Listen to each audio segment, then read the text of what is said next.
Listen, y'all, this is a celebration. Right?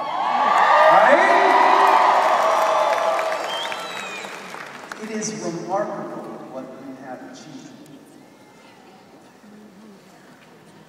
I bring you greetings from my mother, Irma Jean Christian. Whenever I get the opportunity to speak my mother's name in public, I do so. My mother was my first teacher. She was a teacher of the English language before she married my father, who was a soldier at Nanyang, the 3rd Armored Division of the Signal Corps of the United States Army.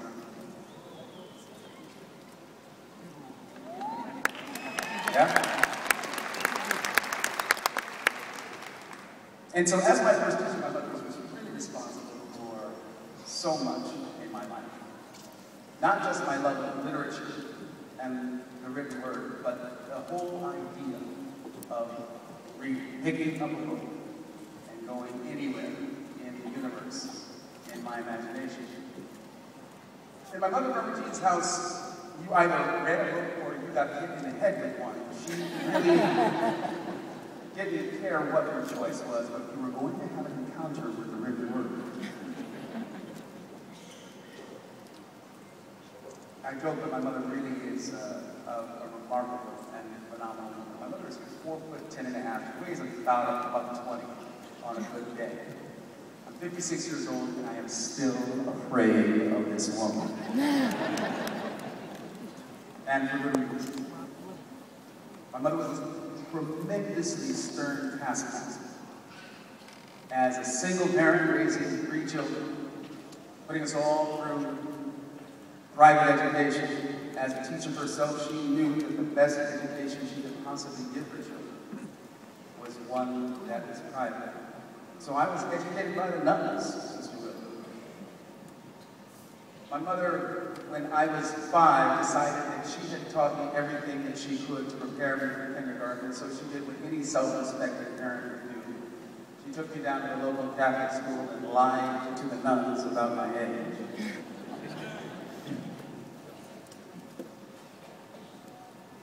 And I never looked back.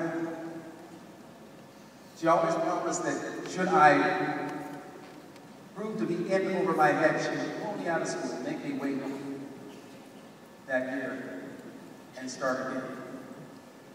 But I never looked back.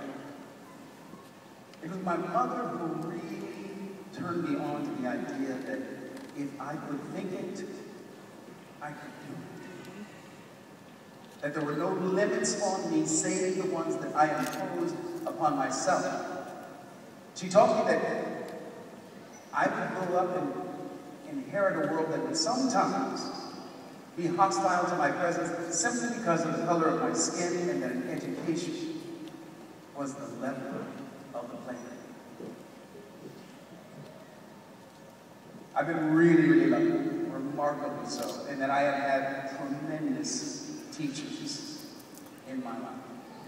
Mentors, like my mom, that had the patience and the care to invest themselves in me. Chief among them are some of my storytelling mentors. I've had the great good fortune to work with men like Alice Haley, the author of Roots, Gene Roddenberry, the creator of Star Trek, and my personal hero, Fred Rogers. You know, Fred was a Presbyterian minister. Did you know that? He was also a Marine. Did you know that? It was Fred who really turned me on to the possibilities of what one could do with children through the medium of television. And for 26 years, on Reading Rainbow, we did our best to take that spark in a child and fan it into flame. Our goal has always been to find children who can read, turn them into readers. Talk about technology changing everything. Today we are able to offer that experience to kids on tablet computers. We have reinvented the television show as a tablet experience for kids. There's a whole generation of kids coming up, and children coming up, for whom television is only one of the screens that occupy their time during the course of any given day. I think y'all know something a little bit about what it means to have your education delivered to you through the digital media. Technology changes everything.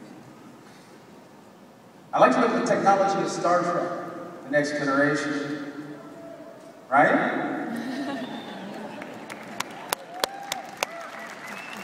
On the Enterprise, we carried around tablet computers. We call them pads.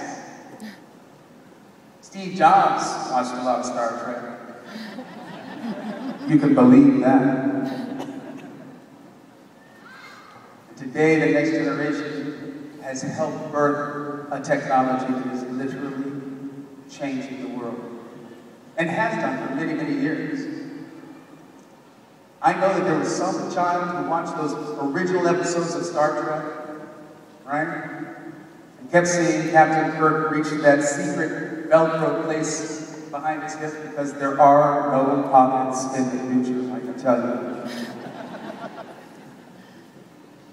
And he would pull out that communicator, he would flip it open, and he would call the ship, he would call, "Scotty, beam me up."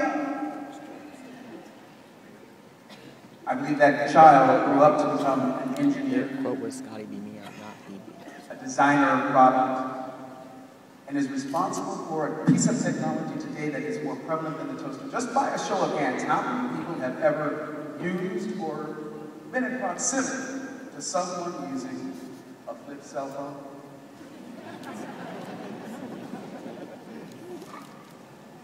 That upon which we focus our imagination is what we tend to manifest in this life. It is a recipe as foolproof as breaking eggs to make omelet. That upon which we focus our attention is what we manifest. You have all been engaged in a process of manifestations. For some, it has been a matter of months. For some, a matter of years. For some, today is the culmination of a journey that has lasted your whole lives. That which you focus your energy and attention on is what you manifest. I had an occasion recently to go to the White House, which is always very rare. I mean, I've been to the White House before, and I've actually met presidents before, but meeting Barack Obama a few weeks ago was, well, I hardly have words. I was there on the occasion of the White House Science Fair, and for the past 3 years, the president has brought young people, elementary, middle school, and high school students who are the winners of their local and state science fairs to the White House, just like he would if you were the NCAA basketball champions or had won a Super Bowl. He brought these kids to the White House and shined the light on them. Bill Nye, the science guy, and I were there to help the president shine the light on these kids. And while the president was touring the science fair, all of the exhibits, they had everybody else gathered in the East Room of the White House. Now, I know you've all seen the East Room of the White House, gold drapes, and that one podium that the president stands behind with the seal on it. And while we were all gathered in that room, I looked down, and there happened to be on my seat, I was seated in the front row, there was a place card with my name, LeVar. Took a picture of it. Took my name on it in the White House. And after the president's remarks, and he came down and he was shaking the hands of the people in the front row, as the president approached me, and he looked up, and our eyes met, I saw that the president recognized me. And I thought, the president knows who Kunta is.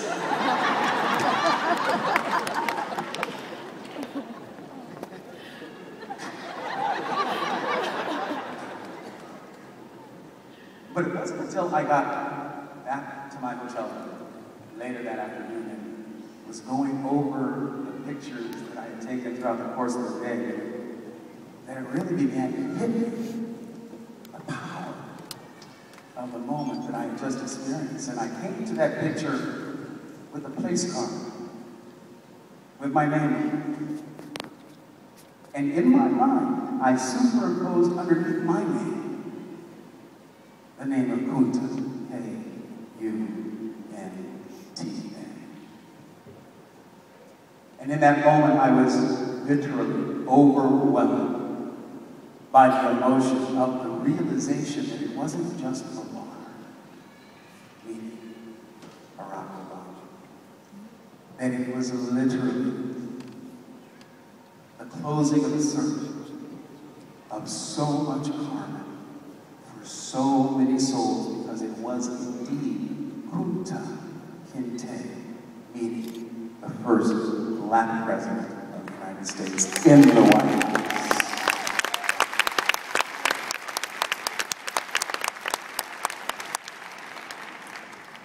I recognized that I was standing in for so many others who were not able to be there in that moment. Not just my mom, not just my family, but for thousands, hundreds of thousands of souls who died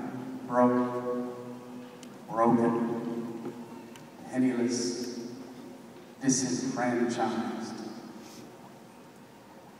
My whole life has been a journey of taking advantage of, making good with that which has come my way, a way that has been paid by the sacrifices of others.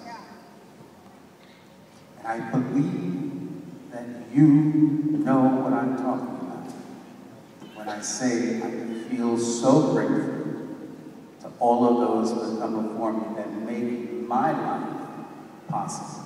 The blessings I receive from them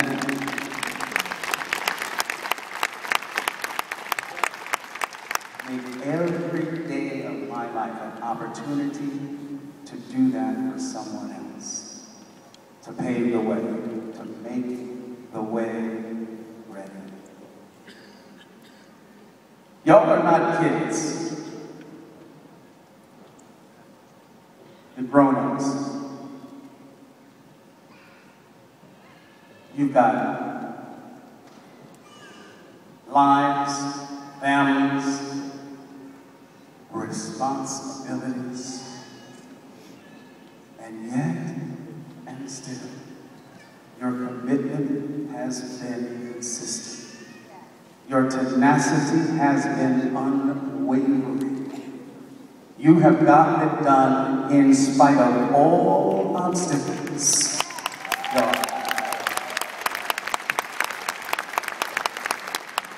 Your courage,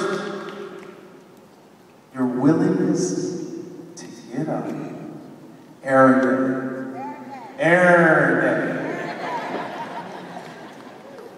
and get it done speaks volumes about the impact that you are about to have on the world.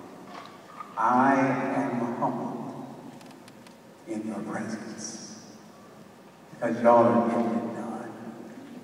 You're getting it done at what I call the point of purchase, where life meets life.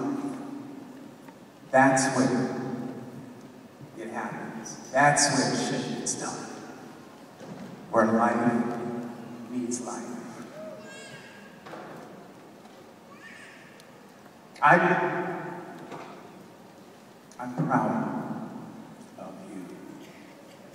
And you should be proud of yourselves. It's not everyone who can do what you've done. If it were easy, there would be standing room only on the floor here today. If it were easy, everybody would do it. If it were easy, I don't know that it would be as precious as I know it is to you.